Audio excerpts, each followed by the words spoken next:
Bismillahirrohmanirrohim. Assalamualaikum warahmatullahi wabarakatuh. Segala puji bagi Allah, Tuhan Maha membolak-balikkan hati para pemimpin dan rakyatnya. Sholawat ma'as salam selalu tercurah kepada baginda Nabi Muhammad SAW, suri tauladan sejati pemimpin umat, penegak keadilan, dan penjaga amanah akhlakul karimah.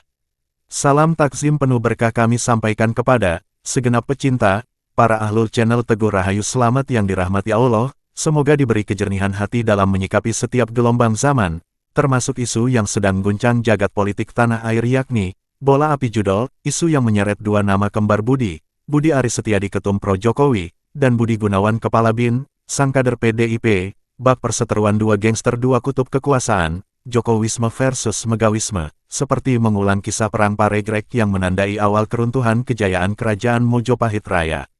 Melalui karya esai opini refleksi kritis ini, kami mengajak semua untuk menyelami brainstorming tafsir, isu hangat dengan judul, Ketika Kembar Budi, warna merahnya tak lagi sakral oleh bola api judol, adalah gambaran kaca retak konflik internal, transisi kekuasaan, hingga krisis loyalitas yang diam-diam merongrong sistem pemerintahan dari dalam. Esai ini dikemas dalam gaya tutur reflektif dan disisipkan dalil bukan untuk diperdebatkan, dan diharapkan bisa menjadi renungan bersama, bahwa di balik gemuruh elit, janganlah suara rakyat, kalian dikhianati. Disclaimer, dalam esai brainstorming ini, nama, dan situasi yang disampaikan bersifat opini reflektif, dan tidak dimaksudkan untuk menyerang pribadi atau lembaga tertentu. Semua analisis didasarkan data terbuka di ruang publik.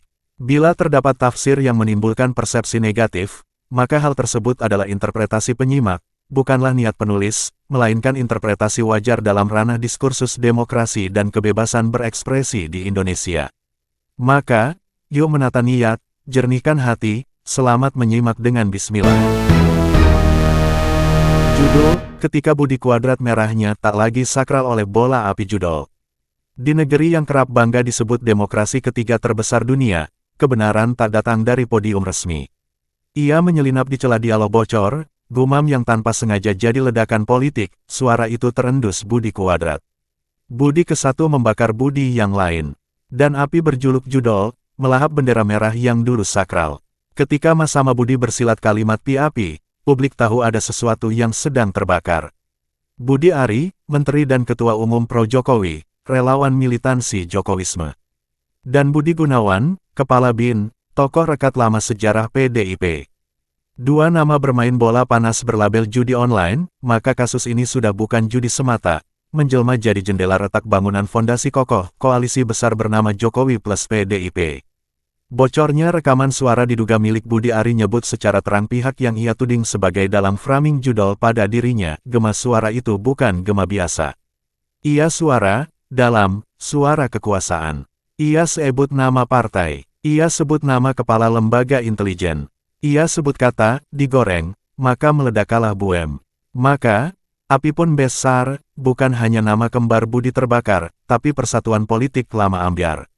Apa ini cuma kemarahan personal seorang pejabat yang merasa dikhianati? Atau lontaran nan disengaja? Wow, kode keras, mereka yang merasa masih pegang kendali atas narasi. Ketika si Budi Ari sebut PDIP dan Budi Gunawan, seolah gugah harimau yang tidur. PDIP merespons cepat. Laporan hukum dilayangkan, Projo membela, media serentak gonggong, publik menonton. Tapi, siapa sebenarnya beradu di panggung ini? Benarkah jadi simbol konflik besar lebih dalam, antara dua kutub kekuasaan yang dulu sekoalisi tapi kini bersilang jalan? Jokowisme yang pragmatis, relawan sentris, versus Megawisme yang struktural, disiplin, teguh pada garis partai. Jika benar, maka suara rekaman itu bukan sekadar kebocoran. Ia sudah menjadi peluit panjang, tanda pertandingan sudah dimulai. Namun dalam politik, kebenaran tak pernah hitam putih. Mungkin yang disebut dalam rekaman bukan musuh. Mungkin sebaliknya, suara itu bocor untuk menyampaikan pesan ke publik, bahwa perang internal telah tercipta, bisa jadi semua ini cuma efek kesenjangan persepsi, para elit yang sedang hadapi transisi besar pasca Jokowi. Yang pasti, bola panas judol ini mengarah tak hanya ke meja hukum, tapi ke meja politik. Dua Budi mulai saling berhadapan, dengan merah sebagai warna lama yang tak lagi sakral, dan publik cuma tahu satu hal, era lama sudah bergoncang. Apa yang akan terjadi jika api tak padam? Publik coba memahami arena ini bukan siapa yang bicara, tapi dari mana suara berasal. Dan siapa yang sebetulnya terganggu oleh isinya, jadilah kebakaran itu. Publik menyebut sebagai perang paregrek Jokowisme versus Megawisme di medan judul. 2. Relawan versus patron, mesin politik bertabrakan dengan mesin loyalis. Jika mesin partai adalah kapal besar dengan peta dan kompas, maka relawan adalah perahu kecil penuh keyakinan. Mereka mungkin tak selalu sejalan, tapi mereka percaya pada satu nahkoda. Dan ketika kapal dan perahu saling salib, badai pun tak terhindarkan, DB luar. Yang terjadi pasca bocornya rekaman suara Budi Ari, bukan cuma silang opini. Ini benturan narasi antara dua cara melihat kekuasaan, relawan dan patron politik. PDIP dibangun dengan struktur kuat, disiplin ideologis, loyalitas terorganisir, dan kendali pusat yang rapi. Mereka terbiasa dengan garis partai yang kaku tapi stabil. Sebaliknya, gerakan relawan, termasuk Projo, berakar pada loyalitas langsung kepada figur Jokowi. Mereka spontan dan tak selalu tunduk aturan partai. Keduanya pernah bersinergi, ketika Jokowi diusung dan menang bersama PDIP. Tapi kontestasi terakhir, PDIP mengusung Ganjar, dan Jokowi via Gibran, berpihak ke Prabowo, jadilah harmoni itu pecah, biar. Projo merasa lanjutkan garis Jokowi, PDIP merasa dikudeta dari narasi, presiden kita. Maka, kala Budi Ari bicara soal tuduhan yang diduga disponsori kekuatan tertentu, dan nyebut partai serta kepala lembaga, maka yang terbaca itu bukan cuma pembelaan pribadi. Itu letupan frustrasi dari kubu relawan yang merasa dimusuhi oleh kekuatan lama. Bukan semara kasus judol, tapi soal eksistensi. Apa loyalis Jokowi harus tunduk pada struktur lama, atau justru sedang bentuk garis ideologis baru? Media sosial debat makin panas, menilai ini ulah elit tertentu jatuhkan loyalis eks-presiden. Ada pula nganggap relawan kini terlalu jauh bermain politik, tanpa legitimasi struktural, yang jelas, benturan relawan versus partai bukan lagi asumsi, tapi realita. Dan itu bukan soal strategi perebutan kekuasaan, tapi soal, siapa yang berhak mendefinisikan, Jokowi, setelah tak lagi presiden. Jika satu loyal pada sistem dan yang lain setia pada tokoh, benturan bukan cuma di permukaan. Ini mengganggu arah demokrasi yang sehat. Politik personal bisa menelan sistem, tapi sistem yang kaku juga bisa kehilangan jiwa rakyatnya. Maka pertanyaannya kini berubah, jika relawan adalah simbol Jokowisme, dan PDIP simbol Megawisme, apa yang sebenarnya mereka pertaruhkan? Politik. 3. Jokowisme versus Megawisme, dua kutub, satu panggung yang telah beda kalkulasi.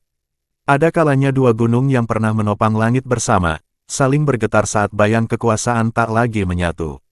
Bukan karena tanah berubah, tapi karena takdir mulai menunjukkan, siapa yang harus turun, siapa yang akan menggantikan.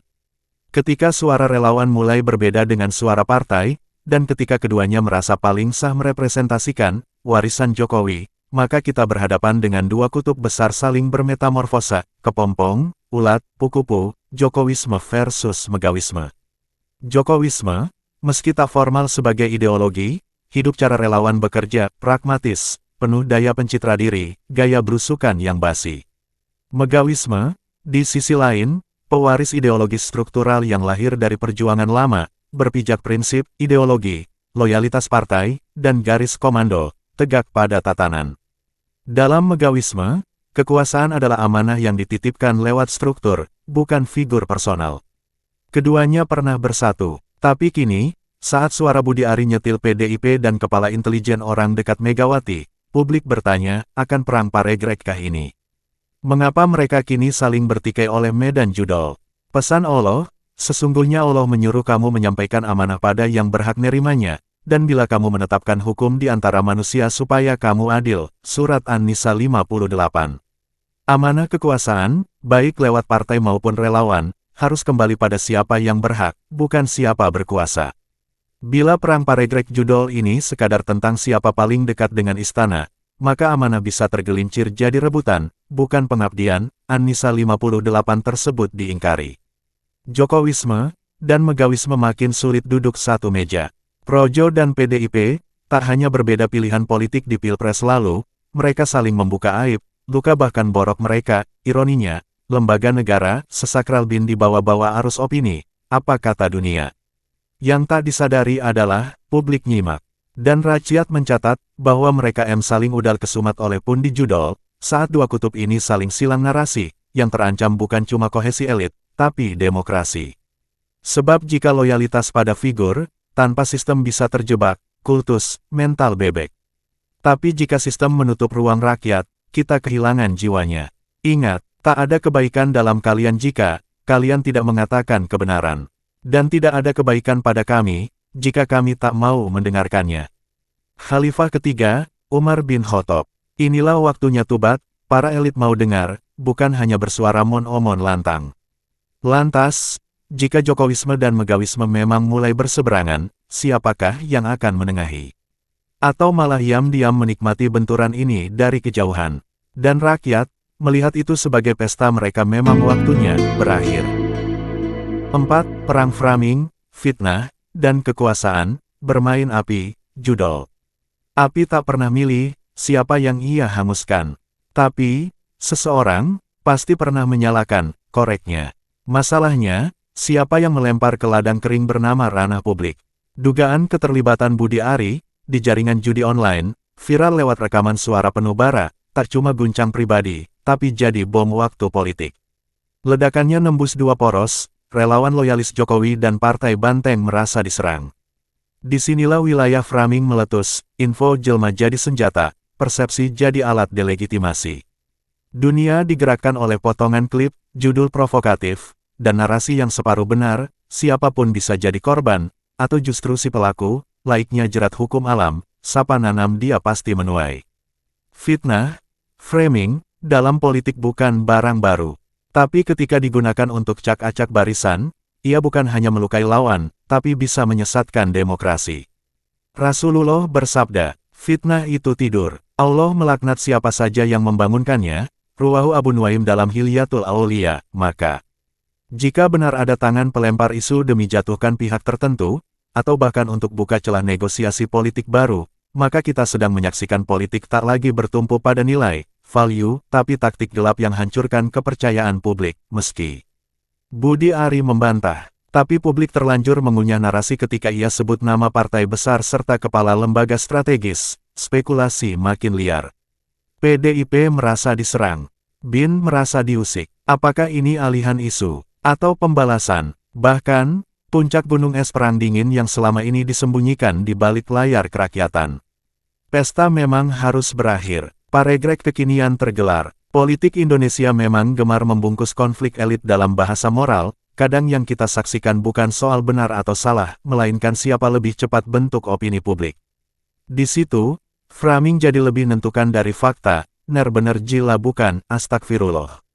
Ironisnya, dalam pusaran ini, rakyat lagi cuma jadi penonton, bahkan korban yang sesungguhnya, hanya objek penderita, yah, mereka cuma mikir golongannya, kelompoknya, elit yang saling menuding. Allah ingatkan keras dalam Al-Hujurat 12. Wahai orang-orang yang beriman, jauhilah dari prasangka, sesungguhnya sebagian prasangka itu dosa. Dan janganlah kamu cari kesalahan orang lain. Jika kasus ini jadi senjata politik, bukan upaya hukum, maka kita sedang ubah panggung publik jadi arena saling jegal. Politik jadi arena judi para elit, tebak siapa yang akan tumbang lebih dulu. Namun, di balik semua ini ada sesuatu yang lebih penting dari siapa yang kalah atau menang, tapi siapa yang akan kembalikan marwah politik agar tak dikendalikan oleh fitnah dan framing. Sebab, bila framing lebih kuat dari hukum, maka keadilan akan tunduk pada viralitas. Dan dalam dunia seperti itu, siapapun bisa hancur hanya karena tak punya mesin narasi. Wa nauzubillah, Ankaur peseh nah telur. 5. Narasi dijual, loyalitas digadaikan, demokrasi masihkah bermakna?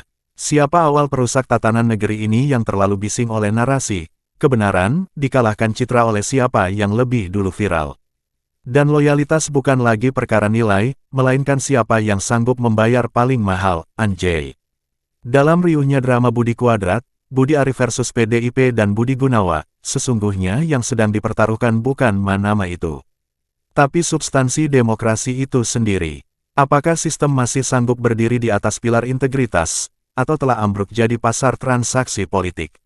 Di jam meja kekuasaan, loyalitas kini tak lagi ditimbang pada prinsip, tapi manfaat. Siapa yang bisa nyumbang suara, dana, atau narasi publik, maka ia akan dilabeli patriot. Tapi siapa yang berseberangan, meski dengan alasan nurani, akan dicap pengkhianat. Padahal Islam telah memberikan batas tegas tentang loyalitas.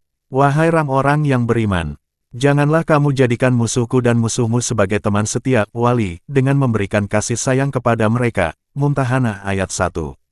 Ini bukan cuma soal musuh dalam perang, tapi petunjuk moral, bahwa loyalitas tak bisa asal ditempelkan pada siapa yang sedang berkuasa. Harus ada nilai, harus ada batas. Jika loyalitas pada Jokowi dijadikan alat untuk memusuhi siapa saja yang tak sejalan, maka nilai telah dikorbankan. Jika PDIP anggap semua di luar garis partai adalah ancaman, maka demokrasi telah kehilangan keluasannya, jelaskan. Lebih mengkhawatirkan, rakyat mulai jenuh. Mereka tak lagi bedakan siapa oposisi, siapa loyalis. Yang mereka lihat hanya satu hal, elit saling tuding, saling berebut, rakyat tetap lapar. Elit rebut panggung, rakyat rebut kuota. Elit framing, rakyat terbakar oleh inflasi dan hoaks. Maka pertanyaan brutalnya adalah, apakah demokrasi masih bermakna, jika yang dipertontonkan hanya loyalitas yang bisa digadaikan dan narasi yang dijual dengan mudahnya? Sabda Nabi, kalian akan dipimpin oleh pemimpin yang kalian setujui dan yang kalian benci. Barang siapa yang membenci, maka dia bebas dari dosa. Barang siapa yang tidak ridha dan tetap taat, maka dia bersalah. Rawahu Sholeh Bukhari. Ini menunjukkan, kebebasan berpikir dan menyampaikan sikap adalah hak rakyat, selama disampaikan secara benar. Tapi sayangnya, hari ini rakyat dibingungkan oleh narasi elit yang saling mikaburkan kebenaran. Budi Ari, Projo, PDIP, hingga lembaga seperti BIN, semuanya kini berada dalam radar publik. Tapi pertanyaan besarnya bukan hanya siapa benar atau salah, melainkan, mengapa kita membiarkan politik jadi medan dagang loyalitas bebek? Apakah ini jalan yang layak bagi demokrasi, yang diperjuangkan dengan darah dan air mata? Atau justru inilah bentuk barunya, demokrasi sebagai pasar opini, bukan ruang perjuangan? 6. Antara luka, legasi, dan lonceng transisi, akankah bisa belajar? Ketika langit kekuasaan berubah warna, cuma dua hal yang tertinggal, luka yang dikenang, atau pelajaran yang diambil. Tapi negeri ini terlalu sering milih ngulangi luka. Saat satu era berakhir dan era baru belum pasti bentuknya, biasanya muncul zona kelam, transisi kekuasaan tanpa kejelasan moral. Disinilah kita berdiri hari ini. Antara jejak Jokowi yang tertarik kemana-mana, dan bayang Megawati, masih kokoh menjaga garisnya. Di antara keduanya, publik menjadi bingung, legasi siapa yang patut dijaga, rakyat mulai waras menjawab, bukan kedua-duanya. Polemik Budi Ari dan tuduhan soal judol bukan hanya tentang hukum dan etika. Ini adalah kaca retak dari transisi yang tak disiapkan dengan rapi. Ketika loyalitas personal berbenturan dengan sistem struktural, maka bukan hanya orang-orang di dalam ring terluka, tapi rakyat, yang tak tahu harus percaya siapa. Dari satu sisi, relawan Jokowi merasa mereka dilupakan. Dari sisi PDIP merasa dikhianati. Di sisi lebih dalam, negara kerusakan sistem imunitas, lembaga sekelas BIN ikut dibut-sebut, seolah tak ada lagi tembok kerahasiaan negara, edan tenan. Apakah ini tanda bahwa benteng elit telah runtuh? Atau wes wayahe sapa nanam ia harus nuwai? Atau justru strategi baru, membuka konflik agar publik bingung, lalu menyusupkan narasi baru ke tengah kegaduhan? Kita pernah mengira demokrasi akan matang seiring waktu. Tapi nyatanya, demokrasi tetap mentah jika orang-orang tak pernah belajar. Budi Ari bukan satu-satunya aktor dalam pusaran ini. Tapi ia jadi simbol dari betapa rapuhnya batas karakter bangsa, cuma sebatas relawan, dan kepentingan kelompok. Sebuah konsep Islami sungguh penting dalam menjaga marwah politik, al-maslahah, kebaikan umum. Jika langkah elit tak lagi menjamin kemaslahatan, maka kekuasaan itu tak layak dipertahankan, apalagi dikultuskan. Sayyidina Ali bin Abi Thalib pernah berkata, "Janganlah kamu mengenal kebenaran dari orang, tapi kenalilah kebenaran itu terlebih dahulu, maka kamu akan tahu siapa yang antara mereka yang memang benar-benar." Inilah pelajaran yang hilang di tengah kegaduhan negeri yang terlanjur selalu diciptakan, maka bukanlah soal budi itu atau budi yang ini, bukan. Bukan soal merah atau putih. Tapi soal apakah kita masih bisa membedakan siapa yang memperjuangkan kebenaran, dan siapa yang hanya menjual loyalitas demi kekuasaan. Lonceng transisi sudah berdentang, ketahuilah Jokowi sedang unzur, Megawati makin selektif jaga nama. Relawannya mulai payah, si partai siaga. Tapi jika elit negeri ini terus sibuk perdagangkan luka, cuma demi kepentingan mereka, maka warisan yang tinggalkan bukanlah kejayaan, melainkan keraguan, ketidakpercayaan, dan kehampaan makna, luka yang menganga, itulah kekalahan sejati roda sejarah kekuasaan bangsa ini.